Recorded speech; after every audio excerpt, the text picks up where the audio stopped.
let's take a look at our list of the top 10 comedy movies of 2023. That will surely tickle your funny bone. Number 10, Murder Mystery 2. Adam Sandler and Jennifer Anderson are Nick and Audrey, and the film opens giving us insight into how they've taken their escapades from the first movie and used those experiences to build out their own private detective agency, but they're not very successful. One night, they're invited to the Maharaja's private island for his wedding, and Maharaja is kidnapped at his own lavish wedding. Maharaja's been kidnapped. Now the movie's only 90 minutes long, and it doesn't waste any time giving us background on new characters or developing relationships. The movie just dives into the action. And several of the characters from the first murder mystery movie return, making this sort of a reunion. The story is really just a series of actions that force our characters into absurd situations. This is the perfect movie if you need something to put on to just take a break from the world. Murder Mystery 2 was released by Netflix on March 31st. Number 9, Shotgun Wedding. The story's about a destination wedding gone awry when Filipino pirates decide to hijack the wedding, which is happening on one of the Philippines islands, because the father of the bride is actually a very rich, wealthy man. So while all the wedding guests are held hostage, the groom and the bride make their way around the island, trying to escape and save everybody. And they do find out why they fell in love in the first place. So, I feel like Shotgun Wedding definitely fits into that category of the destination romantic comedy, which is very hot right now in 2023. So Shotgun Wedding is not a great one. It has some issues, but this movie really enjoyable. Well, if you're looking for some lighthearted fun, then I think this movie is definitely worth. It was released on December 28th, 2022, but Amazon Studios released it worldwide on January 27th, 2023. Therefore, Shotgun Wedding is technically released in 2023, I believe. Number 8, Quasi. The story revolves around Quasimodo, a torturer whose best friend Duchamp gives them a lottery ticket to meet the Pope. Quasi ends up winning the lottery, but then the king tasks them with assassinating the Pope, and then the Pope tells Quasi he has to murder the king, leaving our main character in the middle. Is he gonna help the king? Is gonna help the Pope? Do they either serve to be killed? It's up to Quasi to figure this out. And all those things kind of change everything that he knows and loves in this strange, twisted plot. Quasi really captures the spirit of medieval Europe, but it is not a phenomenal movie. But if you like Broken Lizard, if you like what they do, then you will definitely enjoy this film. It was released on April 20th and is out right now on Hulu. Number 7, Barbie. Barbie and Ken are having the time of their lives in the seemingly colorful and perfect world of Barbie Land. However, Barbie is expelled from the world for not being perfect enough. She and Ken go on an adventure in the real world. They soon discover the joys and perils of living among humans. Barbie has gained the realization that perfection comes on the inside, not the outside, and that the key to happiness is belief in oneself. The casting is so perfect. Margot Robbie, who plays the titular character, is the perfect choice for the protagonist of the film. The same goes for Ryan Gosling. Based on the Barbie fashion dolls by Mattel, the film is scheduled to be released in the United States on July 21st. And if you like this video so far, give me a thumbs up. It means a lot to me. Thank you. Number 6, The Blackening.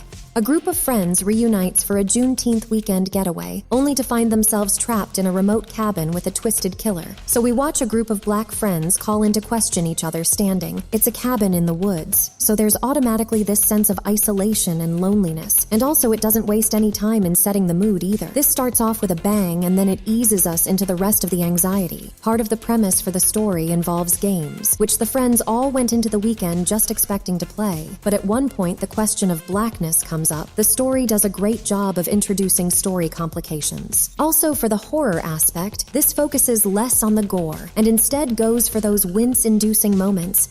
The film is just 98 minutes, and the pacing, it's taut and quick, creating just enough downtime in the story to let us catch our breath, and the action and horror elements are also balanced really well with the comedy. The Blackening was released theatrically on June 16th. Number 5, Bottoms. PJ and Josie have been best friends since the first grade. They are just unpopular queer girls who decide to start a self-defense club in order to impress other girls and lose their virginity to cheerleaders before graduation. The club gains traction, and soon the most popular girls in school are beating each other up in the name of self-defense, and it turns into a full-out fight club. If you think this plot already sounds wild, it's only the beginning. Bottoms is a rare high school comedy. The cast is really, really excellent. Rachel Sennett as PJ, and Ayo Edebiri Barbieri as Josie are amazing, and the supporting players are also really good. Bottoms headlined the 2023 SXSW Film Festival on March 11th, and it received critical acclaim for its humor, characters, and satirical elements.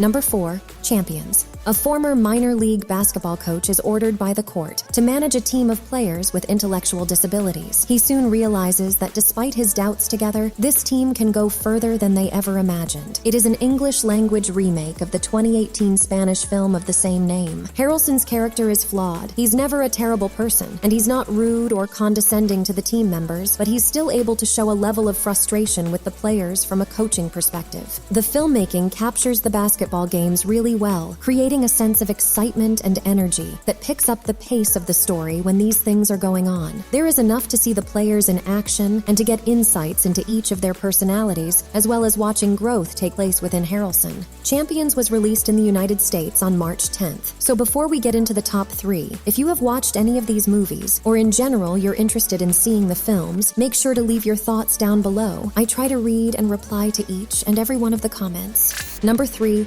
Polite Society.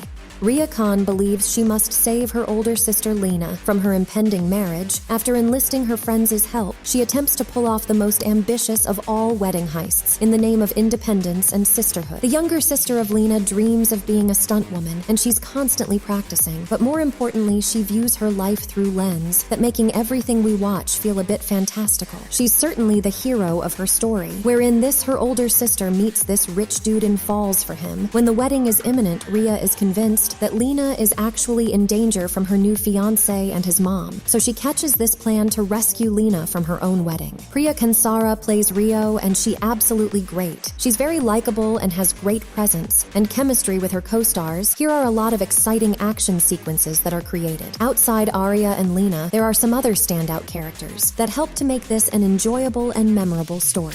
Number 2, No Hard Feelings. Jennifer Lawrence's first straight-up comedy, she plays Maddie Barker. She inherited her mother's house, but she can't afford the property taxes, so she's gonna lose it, and her car gets taken away. She gets pretty desperate, so she takes up a job offer to be pretty much an escort. These parents hire her to be an escort for their kid, whose name is Percy, and he's really introverted. He needs to come out of his shell because he's about to go to Princeton University, and Maddie is the girl for the job. In the movie, Jennifer Lawrence is 32, the kid is 19. She's trying to sell herself as a sexy escort.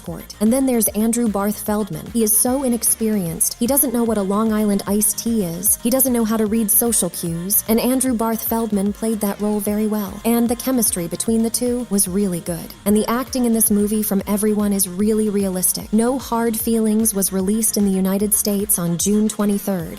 Number 1, Joyride.